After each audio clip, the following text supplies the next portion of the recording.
Hi everyone, and welcome back to the Wulfden. Last week we were talking about Trello and how it's a project management program, but that I use it more as a knowledge management or information storage swipe file type program. So we walked through how to set up a board and start creating your lists, and I briefly touched on the Trello extension for Chrome.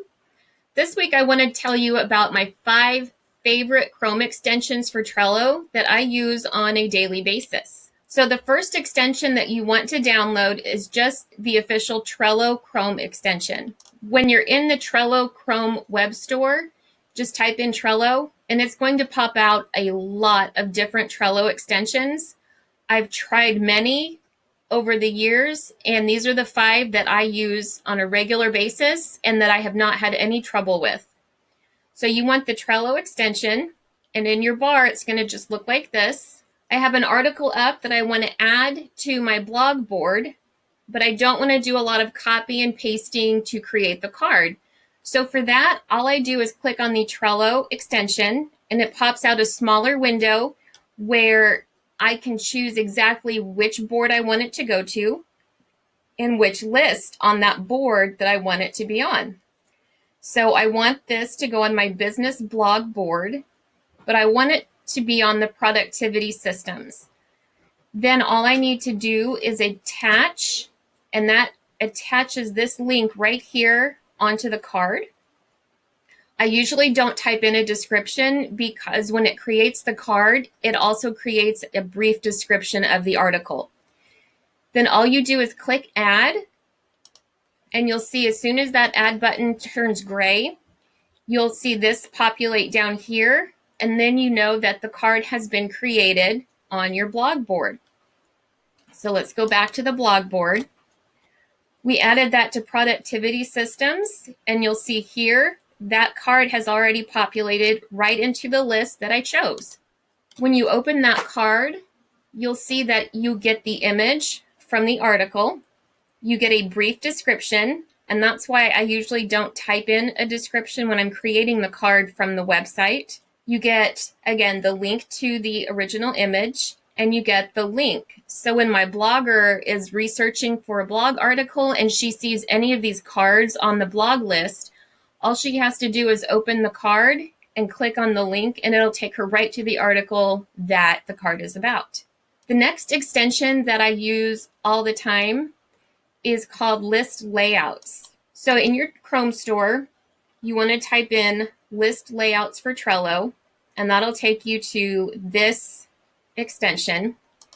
What List Layouts does for you, you might notice that on your Trello, you have to scroll left to right to see all of your different lists. That's not a natural scrolling motion for me. I would rather be able to scroll up and down because that's the direction that the click wheel on my mouse goes. So that's the reason I have the list layouts, is to allow me to just scroll up and down through all the lists on a board. It's just a more natural motion, and it keeps everything a bit more organized. The next extension is called Flexi Trello. And you'll see that these have more of a Trello type icon. Flexi Trello doesn't. In your Chrome store, you want to type in Flexi Trello, and remember, it's going to have these 2 arrows. What Flexi Trello does is that it allows you to expand your list. If you have a list with a lot of cards on it, this little arrow at the bottom right is from the Flexi Trello extension.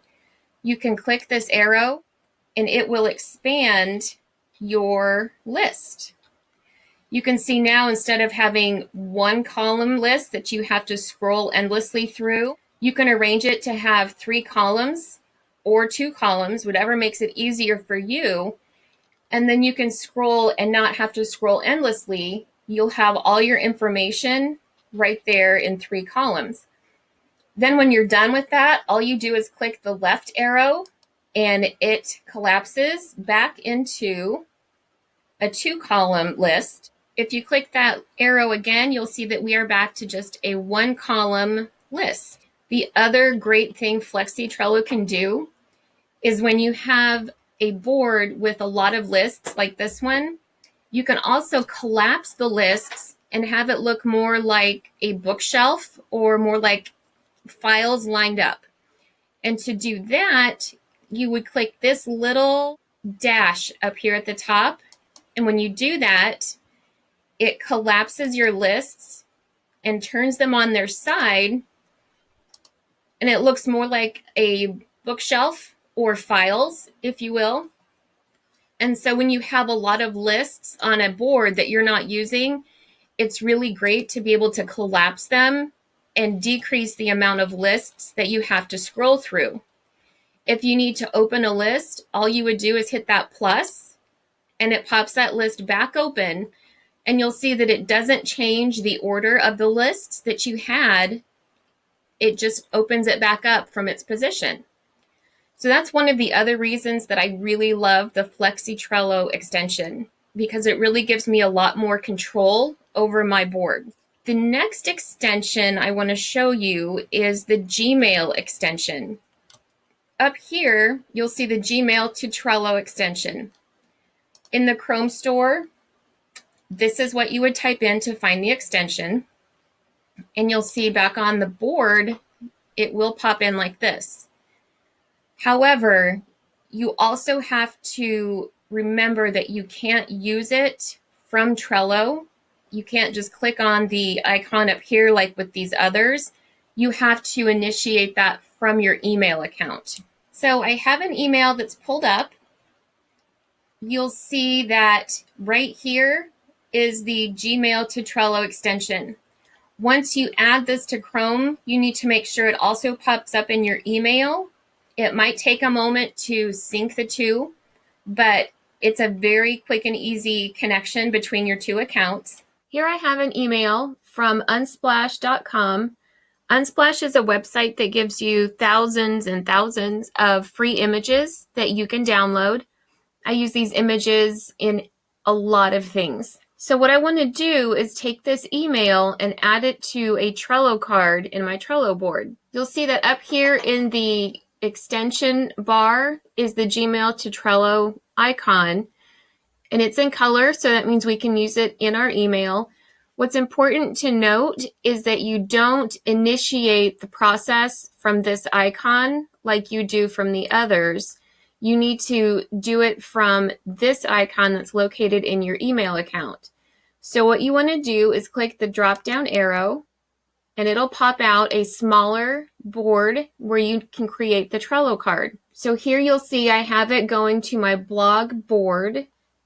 And because I haven't decided where I want to add this email in all of my lists, I'm just going to put it in the info dump list. Here is the title of the email.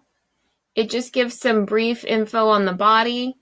You can also choose which of the images that are in the email that you want to add to the card. So this email has a number of different images. I'm just going to click this first one, and then we're going to add it to Trello. And what that does is it creates the card in Trello. So you close out of here. Now if we go back to the Trello board, we're going to check the info dump list. And again, the new cards that you create are going to populate at the bottom of the list. Here is the card that we just sent over from our email account. That's the image that we chose. It's got the title of the email and then a brief description here. You can click to show the full description. If you click the link that's up here in the description, it will take you back to your inbox, right back to that email that you added to your Trello board. And there we have it. So that's an easy way to add an email to your Trello board and then go right back to that email when you're ready to address it from your Trello account. The last extension that I want to show you is called GTD Trello Card Links. This is what you would type into the Chrome Web Store. You'll notice that the icon for this is HTTP. It doesn't look like the Trello icons that the other ones do. This is what you want to type into the web store to get this extension. And what this does in your Trello is allows you to put a link on the front side of the card. So I'm going to switch my boards and show you what that means. Here we are in my Wulfden Trello board, and you'll see on the social media links, some of them just say Facebook, but some of them actually have the link. What the Trello card links extension does is allows you to put the actual link on the front side of the card instead of on the back side of the card. So what that means is where I have Facebook, I have to click on the card to open it. Then I can see what the link is.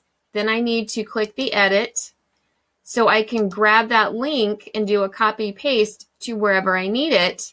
Then you have to click save and exit out of the card. With the Trello card links, you're able to put the link as the name of the card. So when you click on the link on the front of the card, it will take you right to the website or whatever your link was that you put on the front side of the card. You can get to it much faster without having to go through all of those steps of opening the card, copying the link, pasting it in your browser bar. It's just a much faster way to get to where you need to be. If you don't have that Trello card links extension, you would not be able to do this. You can also add more than one link on the front side of a card, so you can choose your links. You don't have to have a separate card for each link. So that, in a nutshell, are my 5 favorite Trello Chrome extensions that I use on a daily basis. If you found these tips helpful, hit that subscribe button and ring that bell to be notified when I release a new video. If you want even more Google tips and hacks delivered right to your inbox, subscribe to my newsletter and I will send you a list of bonus calendar hacks. Thanks for watching.